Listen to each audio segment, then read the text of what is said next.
heavens did life savings happen, and now the sun is fucking up with things. This is American Journey Artist Oil Color, which is from Cheap Joe's Art Stuff.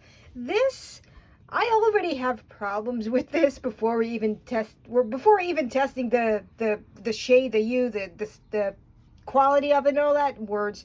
They do have this was about a $15 bottle, which doesn't seem like a lot, but they have a sample pack that would probably be more interesting for people that are getting new and want to try this brand. And the sample pack, this is a 60 milliliter bottle. The sample pack has 15 milliliter bottles, about this size, for $50.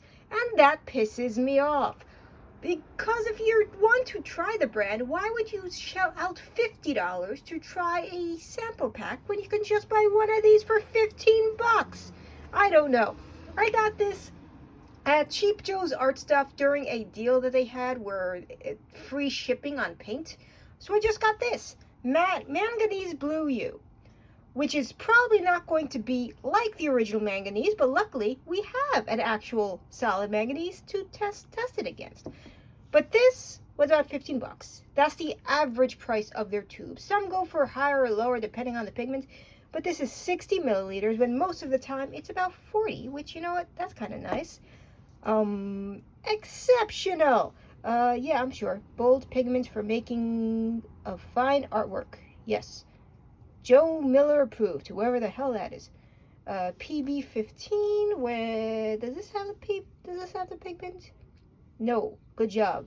But sorry. PB15. Yeah. With linseed. Yeah, linseed oil. Exceptional quality is affordable. Yeah, okay. There's their website. There's their stuff. Let's take a look. We are going to compare this straight up to actual genuine manganese. Someone's going to correct me on how to pronounce that. Is it manganese? Do I pronounce the N? I don't know. I don't know things. I just read them. So, yes, we got a big old tube.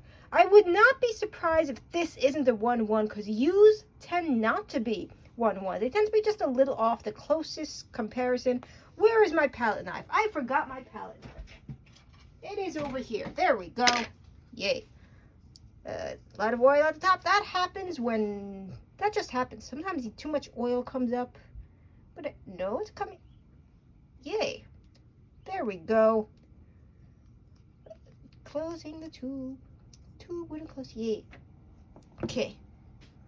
It's a bit oily coming out, but... Oh, that's transparent as hell. Oh, goodness. Oh, that is transparent as hell. Why is it so transparent? That is... Yee. Okay. That's something. We're going to mix a little bit of white just to see what it pales down to. Right now, I don't have the best opinion of this. Could be just what came out at the top of the tube. So I'll look a little bit deeper in there, see if maybe it's just wrong first impressions. But I'm not enjoying using this. I am not. What is this? What is happening here? I don't know. Can I mix more blue in this? It's... Jesus.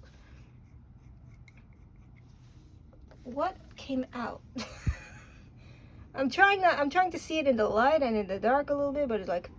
I'm not enjoying using this. It doesn't feel like great quality. It's very transparent. It's just kind of all over the place. Garbage noises. Now I'm going to look at Vasari, who's my opinion of is kind of mixed, but it's not the only genuine manganese I have, but it's the only other one I have is antique, and it's stiffened over time, so it's a bit difficult to use because it's like 60 years old at this point. But this is a genuine... Vasari isn't always the best either. My opinion of them has lowered a little bit over time. Come on, we're closing the tube. We're closing the tube. Woohoo. And I can already tell this is a different shade over here.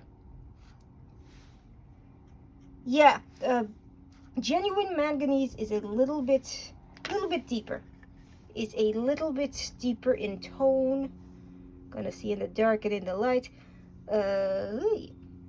Maybe I should start recording later in the day now after daylight savings, but it's very similar though. You're not seeing it on the I don't think the camera's picking it up right, but this is definitely deeper in tone, a little bit darker than this, but not by much now that I'm looking at it in the sun a little more. When it came out of the tube, it seemed that way, but now I'm looking at it a little bit closer. No, it's pretty spot on actually. Yeah, okay. Gotta see if I can get some white that isn't contaminated by the other one. Yay! Come on. Okay. I don't think I mixed enough blue. Did I mix enough blue? I don't know. Yay. Okay. Okay, so the U is pretty spot on. I have to give them that. But the quality of it, I am not enthused by the quality. It doesn't say it's student grade, and that bothers me because it feels like low student grade. But I've had worse. So it's like I am conflicted. But the price is pretty low when you just buy a normal 60 milliliter tube. It's if you try to get a samples pack. Why is your sample pack so expensive, American Journey? Answer me. I can't recommend this. I don't think I can. Not with the quality that I'm seeing over this manganese blue U. But if you want a cheap manganese blue U that seems to be pretty spot on to the actual manganese, yeah. But as for it bothers me. It's bothering me. I'm gonna give these guys a C. Yeah. Because it's just like something about it I am not feeling. Maybe it's this specific tube. If I got other colors, I might have a different opinion. But I can't because your sample pack is too expensive. So, I do not recommend. The manganese genuine from Visar is about $60, which makes sense because manganese is not an easy pigment to get hold of, especially now. If you want a sample pack, American Puro. Sample pack was $28. Sample pack for this, $50. That is my problem. So yeah. Yeah. Thanks for watching. I am disappointed in this brand. It's a C. Thanks for watching, everybody. Have a good week. Goodbye, everybody. I'll try to do more videos. Goodbye.